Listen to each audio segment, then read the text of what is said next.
نحمده ونصلي على رسوله الكريم أما بعد فقد قال رسول الله صلى الله عليه وسلم من يهده الله فلا مضل له ومن يضلله فلا هادي له وقال إن أصدق حديث كتاب الله وأحسن الهدي هدي محمد صلى الله عليه وسلم وشر الأمور محدثاتها وكل محدثة بدعة وكل بدعة ضلالة وكل ضلالة في النار رب اشرح لي صدري ويسر لي أمري واحلل عقدة من لساني يفقهوا قولي رب زدني علما رب زدنی عملا اعوذ باللہ من الشیطان الرجیم بسم اللہ الرحمن الرحیم. میرے محترم بھائیوں، بزرگوں، دوستوں، عزیزوں، بہنوں، آپ سب کا ریوائول آف سنہ کی اسلامک چینل میں خیر مقدم ہے، سواگت ہے.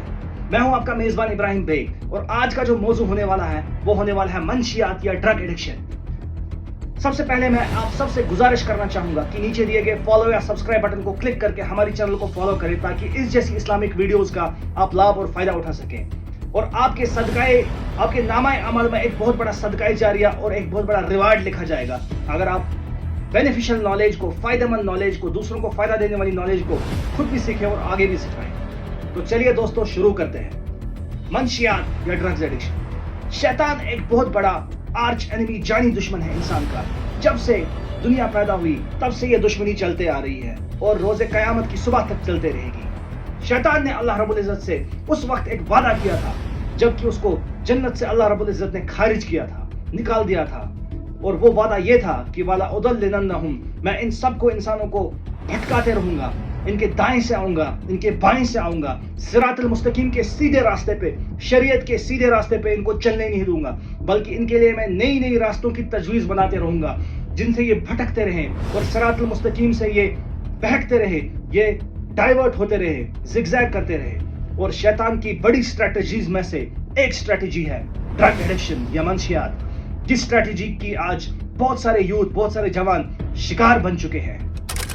عزیزو، سب سے پہلے ہم قرآن مجید کی آیت سے ہم شروعات کرتے ہیں اس موضوع کے خلاصے کی، جس میں اللہ رب العزت یہ فرماتے ہیں کہ اے انسانوں، اے ایمان والو، منشیات کی چیزوں سے دور رہو.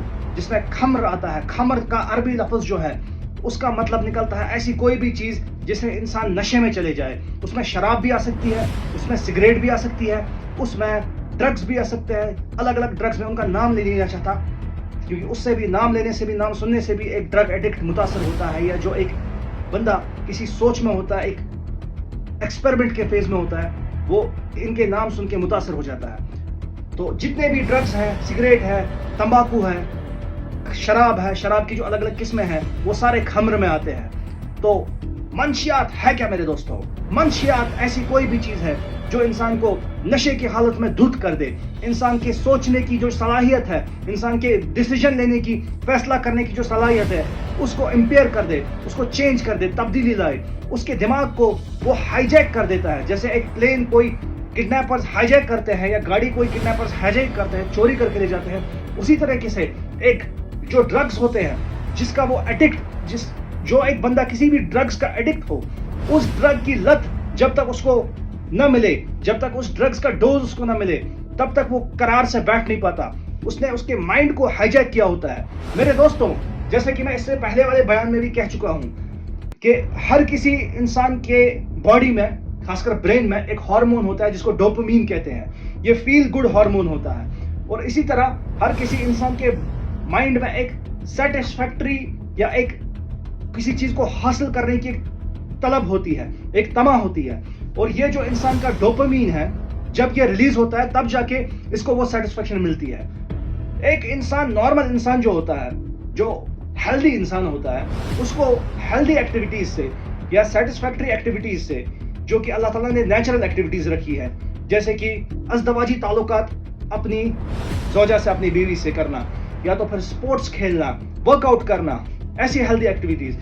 ان ہیلدی ایکٹیویٹیز کو جب وہ کرتا ہے تب جا کے اس کا ڈوپامین ریلیز ہوتا ہے، اور اس کے برین میں جو ریوارڈ سینٹر ہوتا ہے وہ اس کا رسپانس دے دیتا ہے کہ ہاں جی، آپ نے یہ چیز کر لی ہے تو آپ کو اچیومنٹ مل گئی. اور وہ اچھا فیل کرتا ہے، وہ ہائی فیل کرتا ہے، وہ اپلفٹڈ فیل کرتا ہے، اس کا موڈ بیٹر ہو جاتا ہے.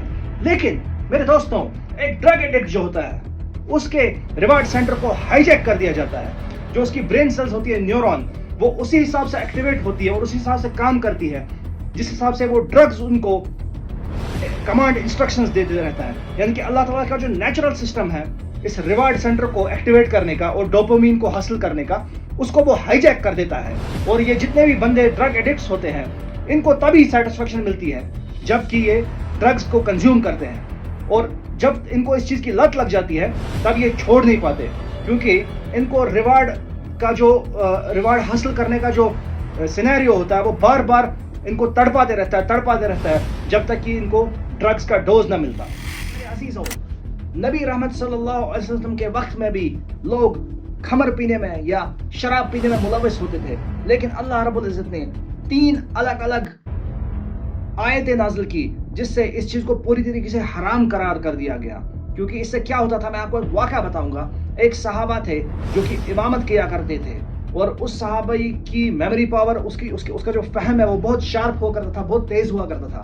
لیکن ایک بار وہ شراب پی کے جو ہے وہ امامت پہ چڑھے تھے, کیونکہ ان دنوں شراب جو تھی وہ حرام نہیں ہوئی تھی, ابھی شراب کی حرام ہونے کی آیت ابھی نازل نہیں ہوئی تھی. تو جیسے ہی وہ صحابہ امامت پہ چڑھے انہیں سورہ کافرون پڑھا, تو انہیں جب سورہ کافرون پڑھا تو انہیں آیت غلط پڑھی, قل یا ایھا الکافرون اعبد ما تعبدون, پڑھنا چاہیے تھا ہم کو لا اعبد. تو اس کا مطلب یہ نکلتا ہے اے کافرو میں عبادت کرتا ہوں انہی خداؤں کی جن خداؤں کی تم عبادت کرتے ہو. تو یہاں پر جو مطلب ہے وہ مشرکانہ مطلب نکلا. تو اس کے بعد اللہ رب العزت نے خمر کو حرام کرنے کی, شراب کو حرام کرنے کی آیت نازل کی, اور یہ فرمایا جس کا مفہوم یہ ہے کہ اے ایمان والو, جب تک کہ تم شراب سے پاک نہ ہو جاؤ تب تک محراب کے یا میری مسجد کے قریب نہ آئے. ثابت ہوتی ہے میرے دوستوں کہ ایک انسان جو نشے کی حالت میں دھت ہو, چاہے وہ شراب کا نشہ ہو یا پھر منشیات کا نشہ ہو, وہ کبھی بھی سچے پکے شرعی عمل نہیں کر سکتا, وہ کبھی بھی ایسے کام نہیں کر سکتا جس سے اللہ رب العزت راضی ہو. میرے عزیزوں, جہاں تک ہمارے کشمیر کی بات ہے, منشیات یہاں پر ایک طوفان کی طرح پھیل چکی ہے, ایک سیلاب کی طرح ہر جگہ آ چکی ہے. اور اگر ہم نے اس چیز کو, اس مصیبت کو, اس وبا کو اب بھی نہ روکا تو وہ دن دور نہیں جس دن زیادہ سے زیادہ ڈرگ ایڈکٹس بڑھ جائیں گے اور ہمارے معاشرے کو وہ جنگلی جانوروں کی طرح نچوڑ کے کھا جائیں گے. اگر ہم ریسنٹلی دیکھیں حال ہی میں کیسے کیسز ہو چکے ہیں, ڈرگ ایڈکٹس نے منشیات کے جو ایڈکٹ تھے, عادی تھے, ان لوگوں نے اپنی ماؤں کی, اپنی بہنوں کی جائیداد تک چوری کر کے وہ بیچ باچ کے ان چیزوں سے, ان پیسوں سے ڈرگز خرید لیا, اپنی ڈرگز کی لت کو پورا کر لیا, اس کے ڈوزیج کو پورا کر لیا. یہاں تک کہ ایسے کیسز بھی آئے ہیں جن نے اپنے گھر کا سب کچھ لوٹا کے, کچھ لوگ تو ایسے تھے جو کاروبار کر رہے تھے, انہوں نے اپنے دکان بیچ کے, مال بیچ کے اپنے ڈرگ ایڈکشن کو پوری کی, اپنی جو ڈوزیج تھی ڈرگز کی اس کے, اپنی جو ان کو جو وہ ریوارڈ سینٹر پورا ان کا بلاک ہو چکا تھا ڈرگز نہ لینے کی وجہ سے, اس کو انہوں نے پورا کیا. جب تک کہ ان کو ڈرگز کا ڈوز نہ ملتا تب تک وہ رات کو قرار سے نہ سو پاتے نہ دن کو کوئی کام کر پاتے. تو میرے دوستوں, یہ ایک بہت خطرناک لت ہے جو ایک انسان کو اندر دھیمک کی طرح, کینسر کی طرح کھا جاتی ہے. منشیات کا عادی خود کے ساتھ ساتھ اپنے اہل و عیال کو بھی بگاڑ دیتا ہے, کیونکہ اس کی بگڑی ہوئی, بکھری ہوئی روزانہ کی حالت دیکھ کے اس کے گھر والے بھی ڈپریشن میں چلے جاتے ہیں, ٹینشن میں چلے جاتے ہیں, اور اس کی کبھی نہ ختم ہوتے ہوئی ڈیمانڈز کو دیکھ کے وہ بھی ایک پریشان حال زندگی گزارتے ہیں. ڈرگ ایڈکٹ جو ہوتا ہے اس کی باڈی میں بہت زیادہ سائیڈ ایفیکٹس آتے ہیں جو کہ 100 سے بھی زیادہ ہے کوانٹٹی میں, لیکن اگر آپ کچھ سائیڈ ایفیکٹس کو ہاتھوں کی انگلیوں پہ گنا جائے تو وہ ہے ہارٹ اٹیکس, برین امپیئرمنٹ, دماغ کا خراب ہو جانا, سوچنے کی شمتا کو پوری طریقے سے کھو بیٹھنا, اس کے علاوہ کڈنی فیلیئرز, لیور فیلیئرز, اور بھی بہت سارے ایسے سائیڈ ایفیکٹس جو کہ باڈی کے وائٹل آرگن سے ریلیٹڈ ہے. جو ڈرگ ایڈکٹ ہوتا ہے اگر وہ ڈرائیو کرنے نکلتا ہے وہ پراپرلی ڈرائیو بھی نہیں کر پاتا ہے, کیونکہ اس کا برین امپیئر ہو چکا ہوتا ہے, اور اس سچویشن میں کبھی کبھار ایکسیڈنٹس بھی کر بیٹھتا ہے وہ, جس سے ڈبل دوہرا نقصان ہو جاتا ہے. دوستوں, میرے عزیزوں, یہ تھے ڈرگز کے ڈینجرز اور ڈرگز کے خطرات. اب ہم آتے ہیں ڈرگز کو اوائڈ کرنے کے, یا ڈرگز کے جال میں اگر کوئی پھنس چکا ہے اس کو اس جال سے باہر نکالنے کے موضوع پہ. دیکھیں میرے دوستوں, prevention is better than cure. ہمیشہ اس چیز کو یاد رکھیے کہ پرہیز بہتر ہے علاج سے. اگر آپ پہلے ہی ایسا ماحول کریٹ کریں جس میں آپ کا وارڈ, آپ کا بچہ یا آپ کا بھائی, آپ کی بہن ڈرگ ایڈکشن کے جال میں پھنسے ہی نہ, تو وہ سب سے بہتر ہے.